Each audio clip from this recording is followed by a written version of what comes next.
إن هذا القرآن يهدي للتي هي أقوم.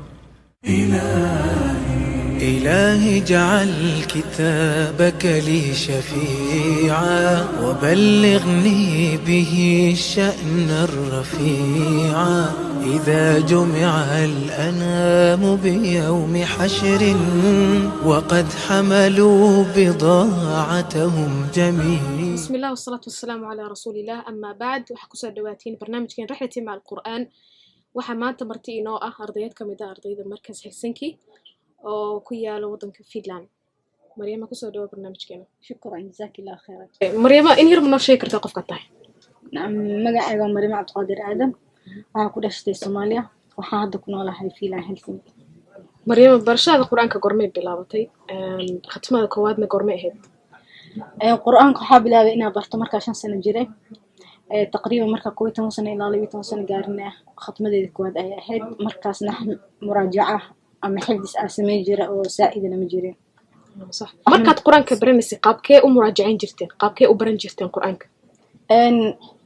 Soomaaliya 5 bari ayaa dugsiga la dhigan jiray ilmaha subaxda hore waxay aad jireen dugsiga kadib iskool aad jireen kadib hadana galabtii waxa loo soo noqonaa dugsiga xiligaas waxa la bilaabi jiray muraajaacada iyo subaxiska in la sameeyo maadaama subaxdii hore ay ahayd xifdiskii iyo wixii qofka miqdaar xifdiskiisa intuu soo xifdiyo ku bixi jiray. marka adii ahaan khatmada koowaad waxa dhameysay adoo koytan jirtay maadaama aad quraanka hore u dhameyso khatmo koowaad sameysay maxaa kugu kalifay inaad mar labaad khatintid quraanka?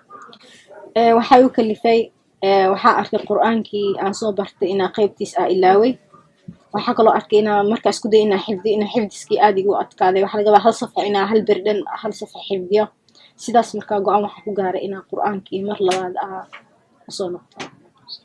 Maryama si yar koob nooga sheekeyn kartaa khatmada labaad sida aad ku bilowday? waxaan bilaabay madrasada inaan ku soo biiro sanadka markuu ahaa 2012 quraanka aan kor ka soo bilaabay suuratul baqara ilaa hoos u soo socday ilaa suuratu Yunus madrasadan ayaana yani ku dhigtay laakiin macallimiintu way kala duwanaayeen. macallimiin kala duwan soo martay? macallimiin kala duwan soo maray. waxaad ii sheegtay muraajacada quraanka markaa bilowday inaad ka bilowday kor oo soo wada ilaa suuratu Yunus yaase kula wada ilaa dhamaadka? بفضل الله ومنه وكرمه waxaa nasiib u yeeshay inaan ka mid noqdo ardayda Sheekh Ismaaciil Bootaan asiga ayaa suuratu Yunus kula bilaabay ilaa suuratu Yuusuf hal sano ayay nagu qaadatay maadaama quraanka la wadnay tajwiidkii iyo tilaawo tasxiixi oo sheekha naga sameynayay xafidahullah kadib 2015 sheekha ayaa mar labaad quraanka la soo bilaabay markii Yuusuf ku istaagnay mar labaad qiraa'ada ka soo bilawnay ilaa hadda oo ahayd maanta khatmadeedii ugu dambeysay aan sameeyay alxamdulillah ma sha Allah ku hambalyeena in badan. والناس فاتحة آخر كدي بقرة أنت أقرأ آخر. بسم الله الرحمن الرحيم الحمد لله رب العالمين الرحمن الرحيم مالك يوم الدين إياك نعبد وإياك نستعين اهدنا الصراط المستقيم صراط الذين أنعمت عليهم غير المغضوب عليهم ولا الضالين. بسم الله الرحمن الرحيم ألف لام ميم ذلك الكتاب لا ريب فيه هدى للمتقين الذين يؤمنون بالغيب ويقيمون الصلاة ومما رزقناهم ينفقون والذين يؤمنون بما أنزل إليك وما أنزل من قبلك وبالآخرة هم يوقنون أولئك على هدى من ربهم وأولئك هم المفلحون. بسم الله الحمد لله والصلاة والسلام على رسول الله وبعد هنيئا لك يعني ما ركتي قرآنك عاد بالله من أول القرآن إلى آخره بالله إلا ضماد غيبا oo korka ka akhrisay hal mar lagaa wada maqlay qur-aanka oo dhan bilowgiisa ilaa dhammaadkiisa. taas waa mataqaanaa wax aad iyo aad loogu farxo, waa nicmo weyn in lagaa maqlo qur-aanka oo dhan laguna saxo. taas ayaa mataqaanaa wax weyn ah, sharafna ah. qofkana dabcan wuxuu ka helaa dhiirigelin iyo kalsooni. yani qur-aanka akhrinaysa in lagaa maqlay bilaaw ilaa dhammaad oo sheekh kaa maqlay, macnaheeda waxay ku tusinaysaa qur-aanka in aad wada martay, lagaa saxay, wixii qalad kugu jira lagaa saxay. way dhici kartaa in qaladaad kugu haraan oo mulaaxadaadka ma isdiideyso, yani mulaaxadaadkaasna qur-aanka waad ku dhex jiri doontaa oo maaragtay hayntiisa ayaad mataqaanaa ku sixi doontaa insha allahu tacaala, hadduu ilaahay noo yasiro. khatamaad kalena waanu sameyn doonaa insha allahu tacaala. marka hore waxaan kuu dardaarmaa cabsida ilaahay subxaana wa tacaala. tan labaad waxaa lagaa rabaa inaad ilaahay dartiisa niyadaada aad jadiidisid. dabcan ilaahay dartiisa awalba aa qur-aanka u xifdinaysay ama u saxanaysay. haddana waxaa rabaa qofka muslimka kama zuulayo inuu niyadiisa jadiidiyo mar walba camalkan, maxaa yeelay kama marna inuu qofkii shaydaan lasoo xiriiro, qalbiga waswaas, cujbi, isla weyni, kibir, yani qofka inuu soo galo. intaasoo dhan waxaa looga hortegi karaa mar walba kitaabkan ilaahay subxaana wa tacaala waa hadalka ilaahay. maxaa u xifdinaya, maxaa u rabtaa? waxaa lagaa rabaa marka inaad niyadii jadiidisid oo niyadii cusboonaysiisid, aad ahdid ilaahay subxaana wa tacaala dartiisa aan ula jeeda sharaf adduunka inaan ku noolaado, aakhirana ilaahay subxaana wa tacaala iga yeelo kuwa jannooyinka meelaha sare ka galo la dhaho iqra' wartaqi waratil kamaa kunta turatilu fi dunya fa ina manzilataka cinda aakhiri aayatin taqra'uha.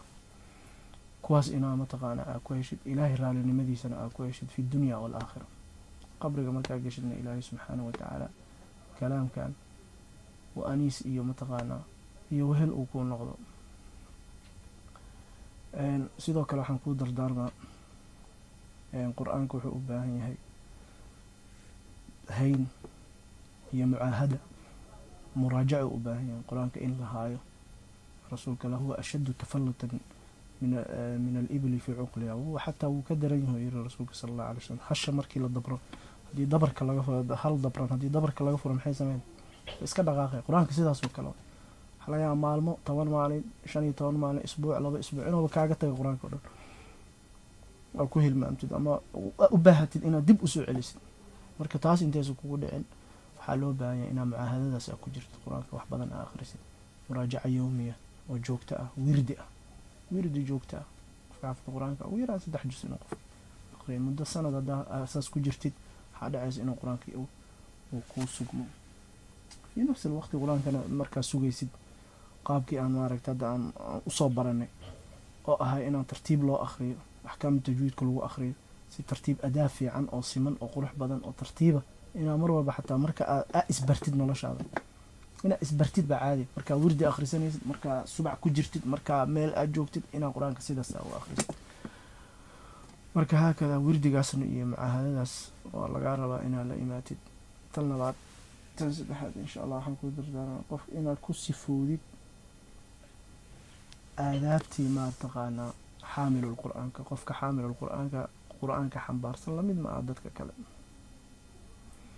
yanbagii lixaamilil qur-aan, qofka xaamilul qur-aanka waa inuu mataqaanaa xagga akhlaaqda oo ka duwan yahay keyrkiisa dadkaan qur-aanka xambaarsaneyn. hadday noqoto hadalkii, hadday noqoto akhlaaqdii, hadday noqoto cunidii iyo cabidii, hadday noqoto sheekadii iyo kaftanka, kulli waa inuu ka duwan yahay. maxaa yeele ilaahay kalaamkiisa uu xambaarsan yahay. waa inuu ka duwan yahay xagga cibaadada, xagga mataqaanaa qur-aanka waa inuu ku dhaqmo macnihiisi oo barto. qur-aanka lafdigiisa markaa baratid oo si fiican aa u saxdid, waxaa rabaa macnihiisana inaad baratid, ku dhaqankiisana inaad ku dartid, camal ahaan aad ku dartid. sidoo kale inuu qof ku cibaadeysto, xaamil qur-aanka inuu ku cibaadeysto oo habeenkii uu ku dukado, habeenkiisa lagu garto qofka xaamil qur-aan inuu yahay. sidii rasuulka caaisha kaana khuluquhu lqur'aan ay tiri, rasuulka soo noo sifee markii la yiri waxay tiri rasuulka akhlaaqdiisa muxuu ah qur-aanka. marka sidaas oo kale ilaahay subxaana wa tacaala sharaf qofku u yeela xaamil qur-aanka ah, wuu sharfay, wuu doortay bal wuxuu ku tilmaamay ilaahay subxaanahu watacaala qofkaas inuu yahay uu ka mid yahay dadka cilmiga la siiyo bal huwa aayaatun bayinaatun fii suduuri aladiina uutuu lcilm. dadkaas ilaahay subxaanahu watacaala marka waxaana laga rabaa sidoo kale inaad qur-aankii markaa baratid adna dadka kale aa sii bartid. haakada khayrukum man tacallama alqur'aana wacallama. khayriya oo dhan inuu mataqaanaa khayriya oo dhan yani wax kastuu ka khayr badan yahay. khayr oo dhan waxaa ugu khayr badan kan qur-aanka barto isaga barto dadkana sii bar calaa haadihi niya niyadaas inaad maaragtay aad insha allahu tacaala aad maaragtay niyeysatid oo sidaas maaragtay aad qur-aanka aa usii gudbisid.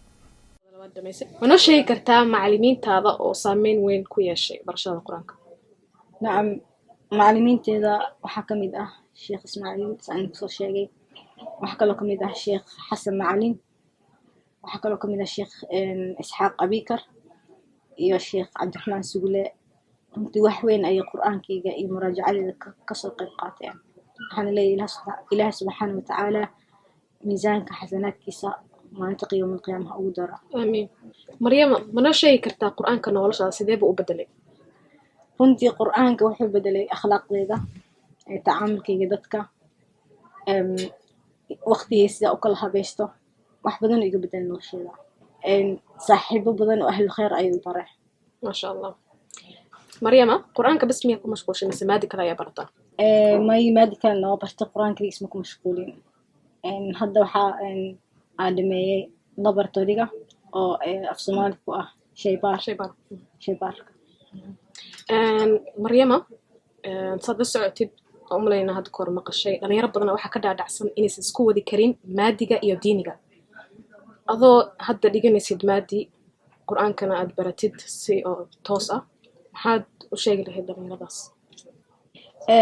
waxaa dhihi lahaa qof ay ku adkaanaysa taas malaha, wuxuu ku xiran yahay qofka asiga iyo siduu waqti u samaysto noloshiisa. qur-aanka laftirkiisa markaa baranaysid maadigii ayaa kuu fududaanaya, waqtigii ayaa kuu barakoobaya. axadu salaf wuxuu dhihi jiray kulamaa zaada xisbii min alqur'aan zaadat ilbarakatu fii waqti. marka waqtigan si uu kugu barakoobo, labada cilmi asku wadidna allah subxana watacaala kugu intifaaco. qur-aanka markaa sii wadidba barashadiisa waqtigiisana yani waqti firaaqo badanaa hele oo yani waqtigii ayaa ilaah subxana watacaala kuu barakeynaa. marka wax oo adagna ma aha, waa wax qof walba bini aadan oo nool uu samayn karo. waa maxay hamigaada ama hadafkaa rabti inaad gaartid? waxaan rabi lahaa in qur-aanka aad tilaawaadka kale u gudbo, tafsiirkiisa inaa barto, yani culuum kasta oo qur-aanka mutakhasis ku ah inaa barto ayaan jeclaan lahaa. maxaa nasiixa siin lahayd ardayda rabta inay qur-aanka barato ama kuwii ay ku adag tahay barashadiisa, maxaad ku dhihi lahayd? run ahaantii qur-aanka wax adag ma aha. تصديقا لقول الله تعالى ولقد يسرنا القرآن للذكر فهل من مدكر. وذكرنا علماء حيكو تفسيريا أم أهل تفسيرك حفظك، يعني قرآنك حفظك سقف البأي أفضلها الله سبحانه وتعالى أفضلها أجكر بهجرة بيسي نلشي بيسي سيتها وأخات نلشيسة. يعني قرآنك أفضلها هاي، لكن قفك asiga ayaa laga rabaa inuu niyad khaalisa la imaado, inuu duco la imaado, inuu sabr la imaado. maryama hadda manoo akhrin kartaa maa tayasara min alqur'aan alkariim? أعوذ بالله من الشيطان الرجيم. شهر رمضان الذي أنزل فيه القرآن هدى للناس وبينات من الهدى والفرقان، فمن شهد منكم الشهر فليصمه، ومن كان مريضا أو على سفر فعدة من أيام أخر، يريد الله بكم اليسر ولا يريد بكم العسر، ولتكملوا العدة ولتكبروا الله على ما هداكم ولعلكم تشكرون. وإذا سألك عبادي عني فإني قريب أجيب دعوة الداع إذا دعان فليستجيبوا لي وليؤمنوا بي لعلهم يرشدون. رحلتي مريم وقرآنك أنت سيكون أكتهي. جزاك الله كل خير مريم، وبارك الله فيك ونفع الله بك الأمة. والسلام عليكم ورحمة الله وبركاته. بسم الله الرحمن الرحيم. الحمد لله والصلاة والسلام على نبينا محمد وعلى آله وصحبه أجمعين. قف كستو بنا آذن وحكستو كوين وقلبي سكوين وإنه معنيه سكرنايا ووح إنها دوينيسو وحي كإيمانايان أما وحصوحو كإيمانايا إنا وحا معنيه سكرنيسو. لذلك أنا حضان مسلمين ناهي الله سبحانه وتعالى كتاب نوسوتجي قد جاءكم من الله نور وكتاب مبين. كتاب عبد كتاب نور الله سبحانه وتعالى نوسوتجي كتاب كقرآن ومحي وكلام الله سبحانه وتعالى. الله خالق الله سبحانه وتعالى دبر مامولا سماوات كي أرللا يوح كستو كجرا كلام كيسوي الله أنا أبوري أيانا راح الله يا قف كستو حاولوا بها مركا إنه كو عمل فله وكتابك وأخريه وكدكتو صاحب ومال كستو أقاته نبينا صلوات ربي والسلام عليه. قرآن كسو قصدري مع ذلك وحو أورنجري إكالي دول أخرية أخروا علي يقولوا الأخرية سانكو يقولوا الأخرنا ويدين سحابة قاركود وعليك أنزل أسوق قصدري ما وحن جعل هاي إنان كما قالوا ضد كلا أني عن أحد. نبينا صلوات ربي والسلام عليه. عائشة لويدية كورا برباي أخلاق النبي كان خلقه القرآن بيتري أخلاق يسوع وحي أهد وقرآنك. صحابة رضوان الله عليهم مدرسة صحيحة صبحا أبو بكر رضي الله عنه مركو استاغوه أما أوتوكنا القرآن كأخرنا إلمه سأما وحوي وإلمان أو مركز تبا وحوي مقبا كرو معلن كرو وإنت موسن علين جرين وايو وكو مؤمنين إذا ذكر الله وجلت قلوبهم وإذا تليت عليهم آياته زادتهم إيمانا. سلفك يكون نجوه ريبا واحد هينقو قرآنك قدرية ووقت قوضة كبحية. مالك بن أنس رضي الله عنه ولا شيء سبب ويديه وحليلي كورا بالمالك بن أنس مكوري جوجو وحيتري قرآنكم مصحف كي تلاوذي سكوم مشغول سيئة. qaarkood waxaa laga sheegay marka la isku yimaado oo la soo booqdo dadka ka tagayaan waxay oran jireen marka aad dhaxaysaan keli u socda si aad quraanka u akhrisaan. waxay dhiman jireen Abdullah ibn Mas'ud iyo qeybkiisaba todobadii beri marbeed dhiman jireen qaarkood lixdii beri marbeed dhiman jireen. salafku qaar baa saddex maalin ku dhiman jiray quraanka markastaba ay waqti helaan quraankaasi akhrin jireen. Allah subhanahu wa ta'ala ay u dhawaadeen quraanku وحلال حرام محكم متشابه نذير بشير قصة عظة. انت سوي ومرحلة لا شكينا وحرام لا يقدقايا وحوي ومحكم ومتشابه وسكوريجي قرآنك ونذير مدقاهوي بشير مد بشارين يكون مؤمنين تأوي وقصة لا شكينا وحي هروس ودعي وعظة ونوي. انت سوي قرآنك وحن وضعنا إلى وقت بدن كبحنا أنا وهدامنا يا صومالي قرآن كان لو برتي لكن وقسي يجرونينا.